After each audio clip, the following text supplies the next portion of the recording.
Hello बच्चा लोग, मैं हूं Taruni Verma from V N coaching classes. और आज के लेक्चर में हम डिफरेंस कवर करेंगे वॉइड एंड इलीगल कॉन्ट्रैक्ट्स के बीच में।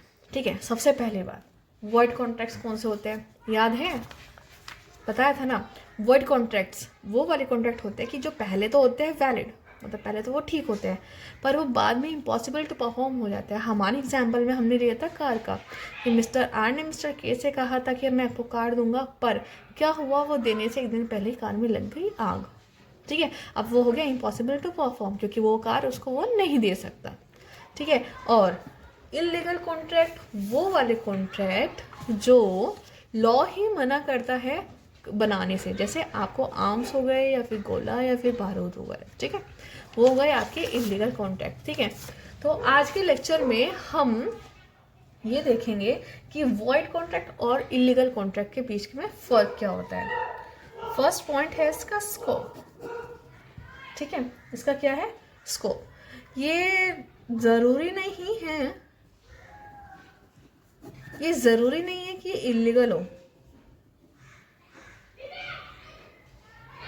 ठीक है, ज़रूरी नहीं है कि ये इलीगल हो, ये लीगल भी होते हैं, पर ये बाद में ऐसा हो जाता है कि ये ना परफॉर्म करने मुश्किल हो जाते हैं। ठीक है, इम्पॉसिबल टू परफॉर्म, बाद में इनको परफॉर्म करना मुश्किल हो जाता है।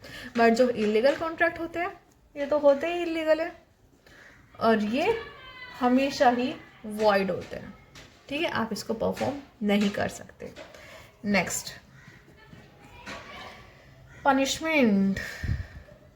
अगर आपका कॉन्ट्रैक्ट वॉइड है तो क्या ये पनिशमेंट आपको मिलेगी? नो, इस हमारे कॉन्ट्रैक्ट में कुछ गलत नहीं था, वो बाद में गड़बड़ हो गई।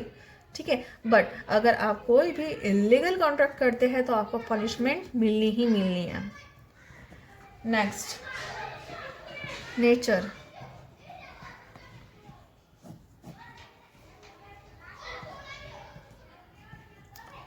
Not forbidden by law. Law मना नहीं करता है आपको कॉन्ट्रैक्ट्स बनाने से, वो बाद में अपने आप ही वॉइड हो जाते हैं। बट लॉ मना करता है आपको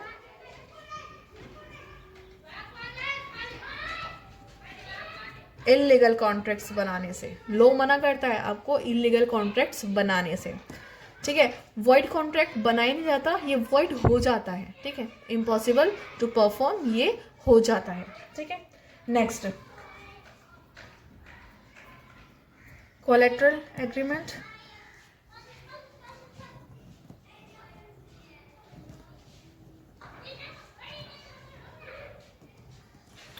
जिसके साथ में अगर कोई और इसके बेसिस पे कॉन्ट्रैक्ट किया गया है, या फिर कोलेटरल एग्रीमेंट को हम क्या बोलेंगे, इसका सपोर्टिंग एग्रीमेंट। मतलब कि जो इसकी वजह से पहले तो ये वाला कॉन्ट्रैक्ट बनाया गया या फिर ये वाला एग्रीमेंट हुआ, इसके बाद इसका जो सपोर्टिंग एग्रीमेंट हुआ, अगर ये पहले वाला वॉइड हो जाता है तो क्या दूसरे वाला भी वॉइड होगा?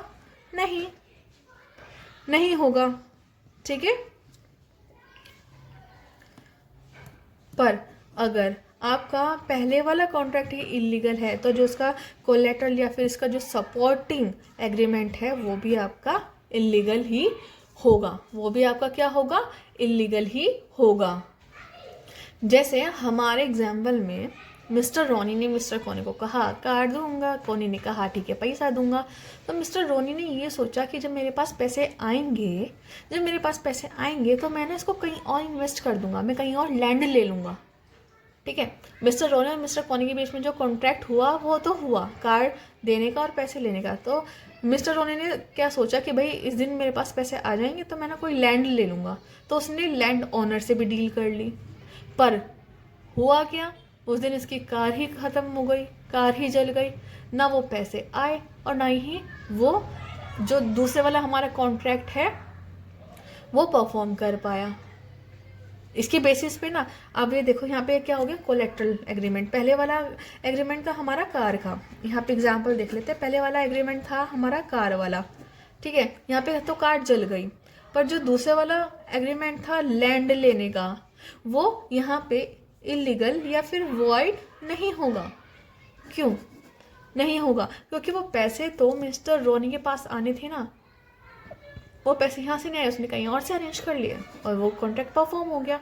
पर अगर इलीगल कॉन्ट्रैक्ट का कोई सपोर्टिंग कॉन्ट्रैक्ट भी है, कोई कोलैटरल एग्रीमेंट भी है, तो वो भी क्या होगा, इलीगल ही होगा। ठीक है।